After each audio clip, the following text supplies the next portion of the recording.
کفر و شرک کے اندھیروں سے نور توحید کی طرف لے آتے ہیں اپنے حکم کے ساتھ. وَيَهْدِيهِمْ إِلَىٰ صِرَاطٍ مستقیم، اور اللہ تعالیٰ انہیں صراط مستقیم پر چلا دیتے ہیں.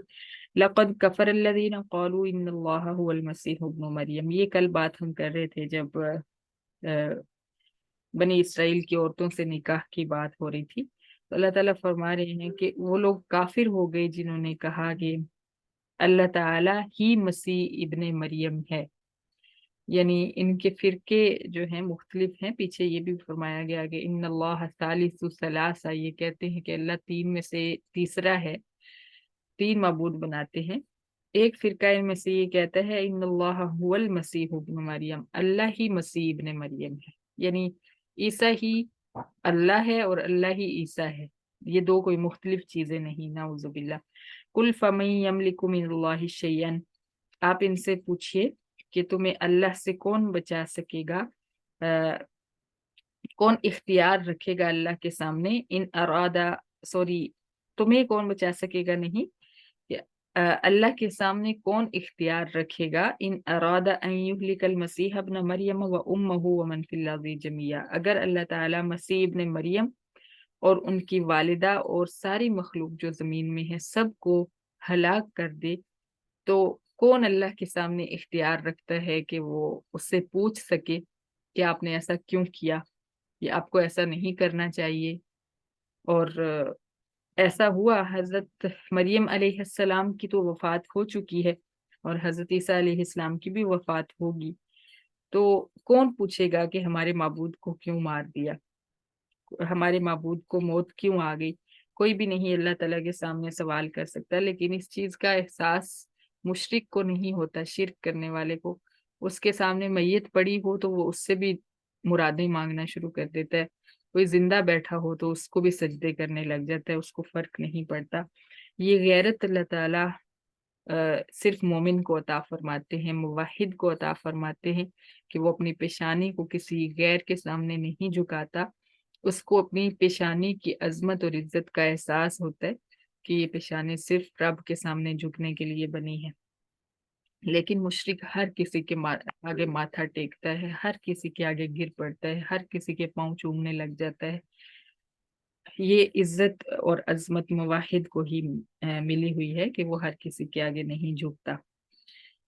وَلِلَّهِ مُلْكُ السَّمَاوَاتِ وَالْأَرْضِ، اور پھر فرمایا کہ یہ سب عقائد جھوٹ ہیں. اس کا خلاصہ بیان فرمایا کہ آسمانوں اور زمینوں کی بادشاہی تو اللہ تعالیٰ ہی کی ہے، وما بینہما، اور جو کچھ ان دونوں کے درمیان ہے یعنی فضا اور خلا میں بھی بادشاہی اللہ کی ہے، حکومت اللہ کی ہے. یخلق ما یشاء، وہ جو چاہتا ہے پیدا کرتا ہے. یعنی عیسیٰ کو بغیر باپ کے پیدا کر دیا تو اس کا یہ مطلب تو نہیں کہ تم اس کو خدا بنا لو. وہ جیسے چاہتا ہے، جس کو چاہتا ہے پیدا کر دیتا ہے. آدم کو تو بغیر ماں اور بغیر باپ کے پیدا کیا تھا، پھر تو تمہیں اس کو بھی خدا بنا لینا چاہیے. تو عیسیٰ پہ آ کے یہ جھگڑا کیوں شروع ہو جاتا ہے کہ وہ چونکہ بغیر باپ کے پیدا ہوئے ہیں اس لیے وہ خدا ہیں. تو اللہ فرماتے ہیں کہ اللہ تعالیٰ تو جس کو جب جو چاہتے ہیں پیدا فرماتے ہیں. واللہ علی کل شیء قدیر، اور اللہ تعالیٰ ہر کام پر قادر ہیں، اور ان کو کوئی پوچھنے والا نہیں ہے کہ آپ نے ایسا کیوں کیا ہے، کوئی سوال نہیں اٹھا سکتا. وقالت اليہود والنصارى نحن ابناء اللہ واحباؤہ، پھر یہودیوں اور عیسائیوں کی ایک خوش فہمی کا تذکرہ فرمایا. انہوں نے کہا کہ ہم نعوذ باللہ، نعوذ باللہ، ہم اللہ کے بیٹے ہیں اور اس کے محبوب ہیں. یعنی کہ حد ہی ہو گئی ہے. پہلے تو بتاتے تھے کہ پیغمبر اللہ کے بیٹے ہیں، عیسیٰ اللہ کا بیٹا ہے، عزیر اللہ کا بیٹا. اب یہاں پہ خود ہی کہہ دیا کہ ہم بھی اللہ کے بیٹے ہیں، نعوذ باللہ. وَأَحِبَّاؤُهُ، اور کہا کہ ہم اس کے محبوب ہیں، ہمیں وہ کچھ نہیں کہہ سکتا، ہم اس کے پسندیدہ بندے ہیں. قُلْ فَلِمَ يُعَذِّبُكُمْ بِذُنُوبِكُمْ، آپ اللہ تعالیٰ نے فرمایا کہ ان سے پوچھو پھر تمہیں اللہ سزا کیوں دیتا ہے، تمہیں عذاب کیوں دیتا ہے تمہارے گناہوں کی وجہ سے.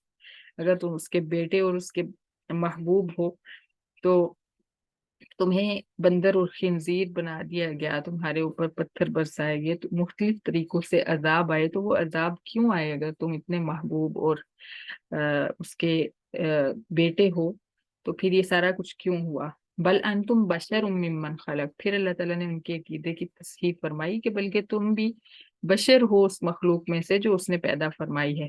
یغفر لمن یشاء ویعذب من یشاء، وہ جس کو چاہے گا عذاب دے گا، جس کو چاہے گا بخش دے گا۔ وللہ ملک السماوات والارض وما بینہما، پھر وہی بات دہرائی گئی، ان ساری باتوں کا نتیجہ اور نچوڑ کہ اللہ تعالیٰ ہی کی حکومت ہے آسمانوں اور زمینوں میں اور فضا اور خلا میں جو ان کے درمیان ہے، وَإِلَيْهِ الْمَصِيرُ، اور اسی کی طرف لوٹنا ہے۔ یا اہل الکتاب قد جاءکم رسولنا یبین لکم علی فترۃ من الرسل، پھر اہل کتاب کو خطاب فرمایا اور رسول پر ایمان لانے کی دعوت دی کہ اے اہل کتاب، اے یہود و نصارہ، تمہاری طرف ہمارا رسول آ چکا ہے۔ رسولوں کے موقوف ہونے کے بعد، یعنی کافی عرصہ حضرت عیسیٰ علیہ السلام کے بعد کتنی صدیاں گزر گئیں اور اس کے بعد آپ صلی اللہ علیہ وسلم آئے، تو اس کا یہ علی فترۃ من الرسل سے مراد یہی ہے کہ رسولوں کے موقوف ہونے کے بعد، رسولوں کے رک جانے کے بعد ہم نے ایک رسول کو بھیجا ہے۔ اس لیے بھیجا ان تقولوا ما جاءنا من بشیر ولا نذیر، ایسا نہ ہو کہ تم کہو کہ ہماری طرف تو کوئی خوشخبری دینے والا اور ڈرانے والا نہیں آیا تھا۔ فقد جاءکم بشیر و نذیر، پھر تحقیق اب تمہارے پاس خوشخبری دینے والا اور ڈرانے والا آ چکا ہے۔ اب کوئی حجت باقی نہیں رہی کہ تم قیامت کے دن یہ عذر پیش کر سکو کہ ہم تک کوئی پیغام نہیں پہنچا۔ اسی طرح اب کے جو لوگ ہیں، اب ان تک پہنچانے کے لیے علماء ہیں، قرآن ہے، حدیث ہے، اب کے لوگ بھی یہ نہیں کہہ سکیں گے کہ ہمیں کسی نے بتایا نہیں تھا۔ واللہ علی کل شیء قدیر، اور اللہ تعالیٰ